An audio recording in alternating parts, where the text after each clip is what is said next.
Fala pessoal, tudo jóia? Sejam bem-vindos ao portal do Especial Jus Curso Online. Nós vamos iniciar a nossa revisão final para o concurso de técnico do INSS, cuja prova vai acontecer agora 27 de novembro de 2022, a primeira fase. Vejam, o que nós idealizamos aqui nesse curso de revisão final? Um curso que abarcasse todos os benefícios previdenciários e assistenciais do programa. Sabemos que esse programa está bem maior, tem o auxílio inclusão, tem o seguro defeso, né, do pescador artesanal que não caiu no concurso anterior. E ainda adentraram ao programa vários benefícios especiais no âmbito do regime geral de previdência social. E considerando que a parte de benefício é a parte mais volumosa, eu estimo que pelo menos 50% da prova esteja dentro da temática de benefícios previdenciários e assistenciais. Então, a nossa meta é fazer uma revisão, uma aula para cada benefício, para a gente conseguir cumprir 50% das questões de direito previdenciário e assistencial com essa revisão. E como foi que nós ordenamos o curso? Nós teremos 24 aulas no total. Cada aula vai corresponder a um benefício previdenciário assistencial. Essa aqui é a nossa ordem. Ó.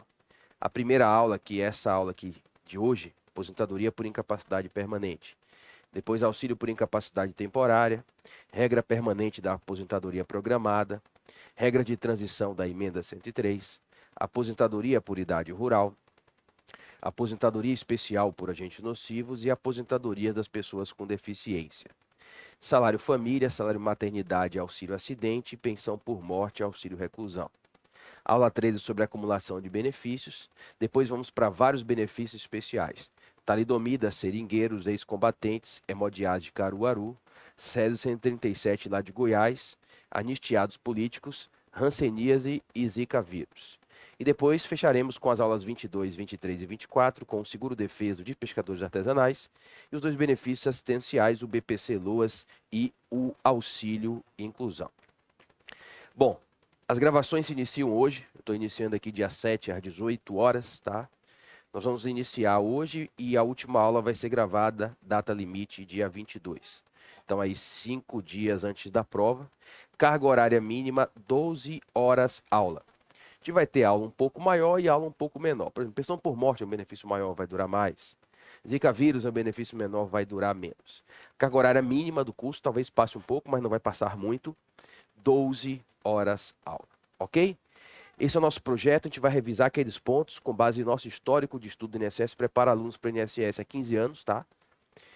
Naquilo que vai ser cobrado. E como é o Sebrasp, a banca, uma jurisprudênciazinha básica, a gente vai colocar aquilo que a gente acha que pode cair. Bom, essa primeira aula é a antiga aposentadoria por invalidez, nominada após a emenda constitucional de número 103, de aposentadoria por incapacidade permanente. Esse benefício previdenciário é um benefício dos segurados e é irrestrito. O que é benefício irrestrito? Todos os segurados têm direito a ele uma vez realizada a hipótese legal de concessão. A depender do benefício, como auxílio acidente, como salário família, não são todos os segurados que farão jus. Essa é uma classificação comum que eu vou utilizar. Benefício previdenciário irrestrito ou restrito. Aqui todos os segurados obrigatórios, empregado, doméstico, avulso, contribuinte individual e facultativo, né?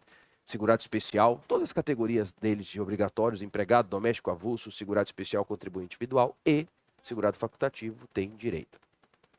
Como regra, carência de 12 contribuições mensais, salvo quando a incapacidade permanente é oriunda de acidente de qualquer natureza ou causa, doenças ocupacionais, que são acidente de trabalho, moléstias graves listadas no artigo 151 da Lei 8213 e na portaria que a regulamenta, desde que posterior à respectiva filiação previdenciária.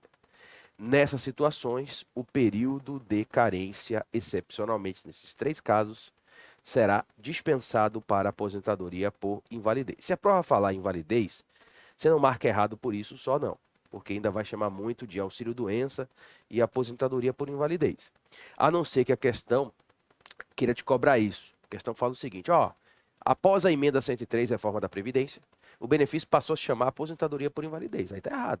Chamava aposentadoria por invalidez e passou a se chamar aposentadoria por incapacidade permanente, porque o risco social alterou, modificação no 201, inciso 1 da Constituição, de invalidez foi para incapacidade permanente ou temporária.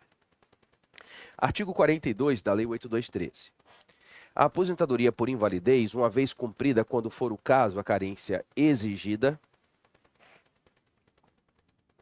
será devida ao segurado que, estando ou não em gozo de auxílio-doença, tá?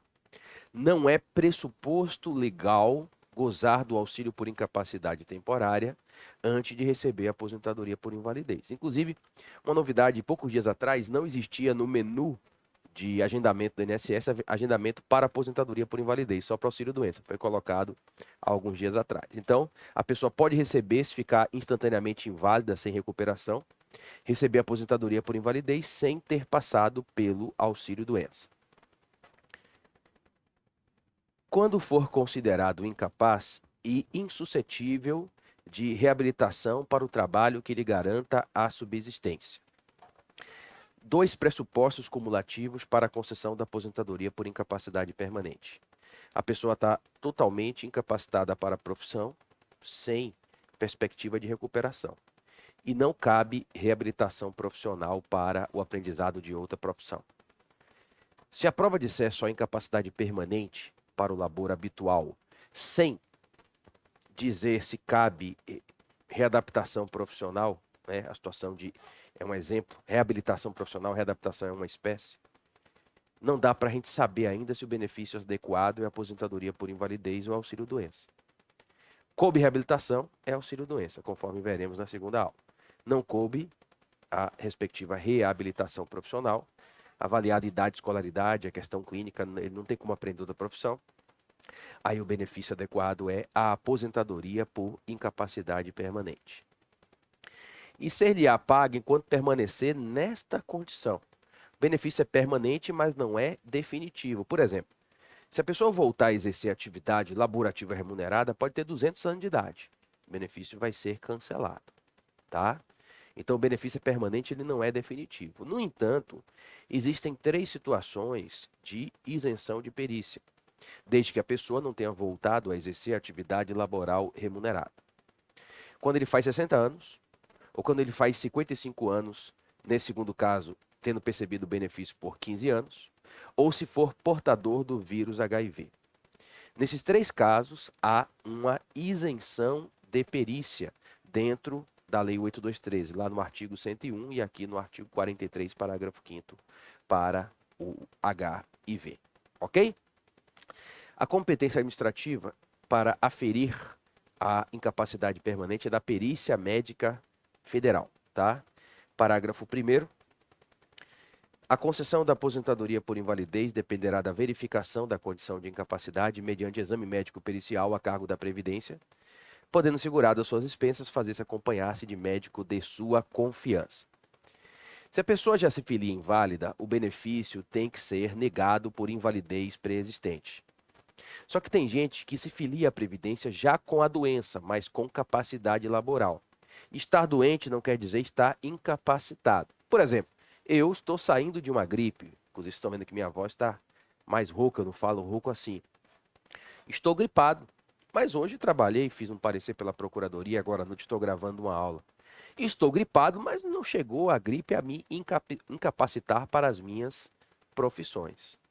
Então, você tem que verificar isso. A pessoa se filiou à Previdência, já está inválido, o benefício vai ser negado. Porque quando filiou, já estava inválido. Mas se tiver com uma doença, a doença evoluir e gerar uma invalidez, por exemplo, a pessoa se filiou à Previdência já com um problema renal, mas se tratava e trabalhava. 2 anos depois, recolhendo a Previdência, mês a mês, o problema renal ficou muito grave e gerou uma invalidez. A pessoa está na fila do transplante e não sai lá da hemodiálise. Nesse caso, como a invalidez foi após a filiação e após cumprir a carência de 12 contribuições mensais, o benefício é devido, ok? Essa é a interpretação hoje pacífica do parágrafo 2º do artigo 42 da Lei 8213. A doença ou lesão de que o segurado já era portador, ao filiar-se ao regime geral de previdência social, não lhe conferirá direito à aposentadoria por invalidez, exceto quando a incapacidade sobrevier por motivo de progressão ou agravamento dessa doença ou lesão. O artigo 43, ele apresenta para nós a data de início do benefício da aposentadoria por invalidez. Para o segurado empregado, há uma regra diferenciada, porque apenas para o empregado tem uma regra que diz que a empresa deve pagar os salários durante os primeiros 15 dias da invalidez, que é o parágrafo 2º do artigo 43. Durante os primeiros 15 dias de afastamento da atividade por motivo de invalidez, cabe à empresa pagar o salário do empregado. Então, a DIB, que é a data de início do benefício, que consiste no termo inicial da geração de efeitos financeiros, no caso do empregado, é o 16º dia após o afastamento. No caso dos demais segurados, é a data do afastamento, se requerido em até 30 dias. Agora, para todos os segurados, inclusive o empregado, se entre o afastamento e o requerimento administrativo se passaram mais de 30 dias, aí os efeitos financeiros serão apenas a partir do requerimento administrativo, sem gerar os atrasados. Isso com base no artigo 43, parágrafo 1º da Lei de Benefícios. Concluindo a perícia médica inicial pela existência de incapacidade total e definitiva para o trabalho, a aposentadoria por invalidez será devida ao segurado empregado, a contar do 16º dia do afastamento da atividade, ou a partir da entrada do requerimento, se o afastamento e a entrada do requerimento decorrerem mais de 30 dias. Ao empregado, doméstico, trabalhador avulso, contribuinte individual, segurado especial e facultativo, a contar da data do início da incapacidade ou da data da entrada do requerimento, se entre essas datas decorreram mais de 30 dias. Ok? Bom, temos que ter cuidado, o examinador idem, porque alguns dispositivos da Lei 8213 não foram atualizados pela Emenda 103 de 2019. O artigo 44 ele não foi recepcionado pela Emenda 103. Ele previa que o benefício era sempre de 100% do salário de benefício. E isso não está mais em vigor. Agora, o benefício parte de 60% do salário de benefício. Só é fixado em 100% se a invalidez decorre do acidente do trabalho. Então, agora, tem duas rendas. Aposentadoria por incapacidade permanente, não decorrente do acidente de trabalho. Aí, nesse caso, parte de 60% do salário de benefício. Só chega em 100% se o homem tem 40 anos de tempo de contribuição. Só chega em 100% se a mulher tiver 35 anos de tempo de contribuição. Aqui a gente tem que pegar o artigo 44 do regulamento, que já foi atualizado pela Emenda 103. A aposentadoria por incapacidade permanente será devida a partir do dia imediato ao da cessação do auxílio por incapacidade temporária e consistirá numa renda mensal decorrente da aplicação dos percentuais sobre o salário de benefício definido no artigo 32. 60%, com acréscimo de 2 pontos percentuais para cada ano de contribuição, que exceder o tempo de 20 anos de contribuição para os homens. Aqui a tabela dos homens. O homem fica inválido com até 20 anos de tempo de contribuição, 60%. Depois sobe 2% por ano de contribuição. Ele só chega em 100% com 40 anos de tempo de contribuição. E pode passar, viu? Se a sua prova disser que o homem ficou inválido com 42 anos de tempo de contribuição, vai dar 104%. Para a mulher, essa progressão é a partir de 15 anos de tempo de contribuição. Aqui a tabela da mulher. A mulher fica inválida até 15 anos de tempo de contribuição, 60% do salário de benefício. E ela só chega em 100% com 35 anos de tempo de contribuição. Ok? Já se a sua prova disser que a invalidez decorreu de acidente de trabalho, lembrando que doença profissional e doença do trabalho é acidente de trabalho, aqui já é fixado automaticamente em 100% do salário de benefício. Então agora, meus nobres, é necessário diferenciar se é acidente de trabalho ou se não é acidente de trabalho. Ok? Se a sua prova disser que o aposentado por invalidez precisa permanentemente de um auxílio de terceiro, de um cuidador, a renda do benefício dele vai ter um acréscimo de 25%, que é o chamado auxílio acompanhante. Tá? Artigo 45 da Lei 8213. O valor da aposentadoria por invalidez do segurado que necessitar da assistência de outra pessoa será acrescido de 25%. é só para aposentadoria por invalidez. A aposentadoria programada, rural, especial, agentes nocivos da pessoa com deficiência, não tem esse acréscimo. Isso foi pacificado pelo STF no tema e repercussão geral 1095, tá? Fixou a seguinte tese, ó. No âmbito do regime geral, somente a lei pode criar ou ampliar benefícios e vantagens previdenciárias, não havendo por hora previsão de extensão do auxílio de grande invalidez a todas as espécies de aposentadoria.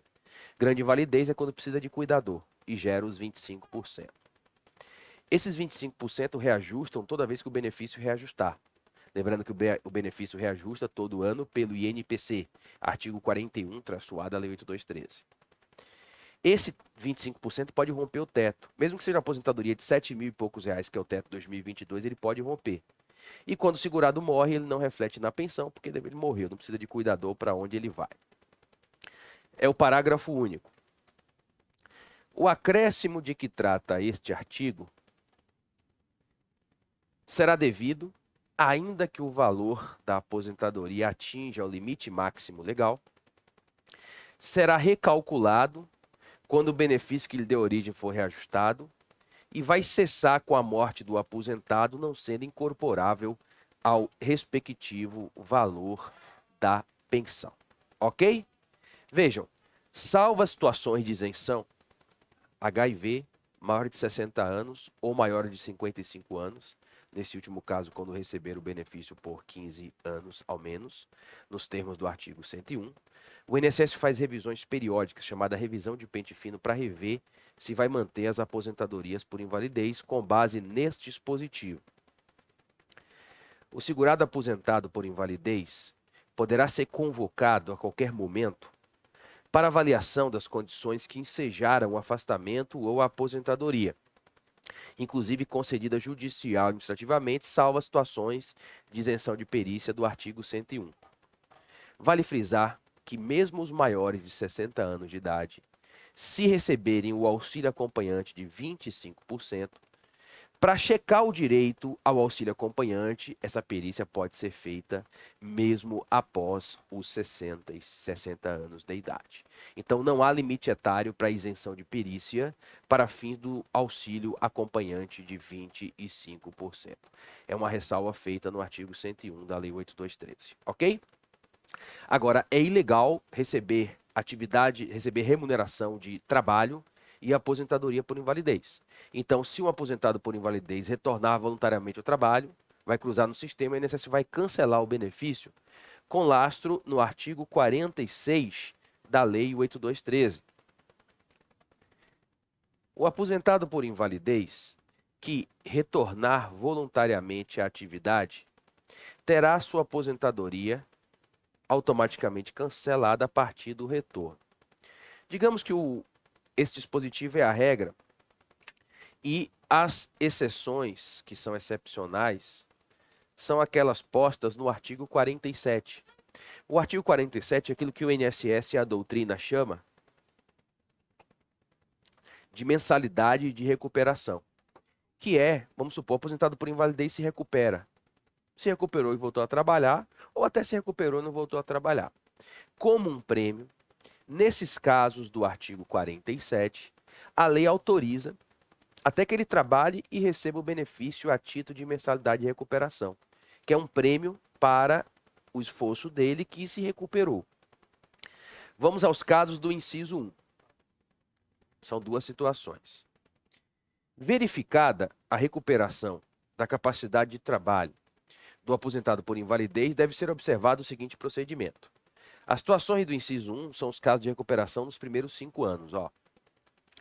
Quando a recuperação ocorrer dentro de 5 anos, contados da data do início da aposentadoria por invalidez ou do auxílio-doença que a antecedeu sem interrupção, o benefício vai cessar de imediato para o empregado que tiver direito a voltar à função que desempenhava na empresa, na forma da lei trabalhista. Então, aqui não vai ter.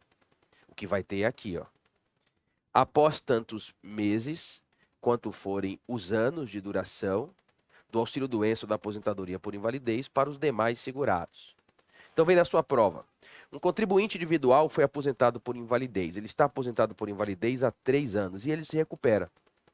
O INSS cancelou o benefício dele, mas vai manter, se foram 3 anos de aposentadoria por invalidez, vai manter ativo por 3 meses a título de mensalidade de recuperação, ok? Mas o caso mais comum não é o inciso 1, é o inciso 2. O inciso 2 são as mensalidades regressivas. A situação do inciso 2 são 3 casos. Quando a recuperação do aposentado por invalidez se dá há mais de 5 anos. Está aposentado por invalidez há mais de 5 anos.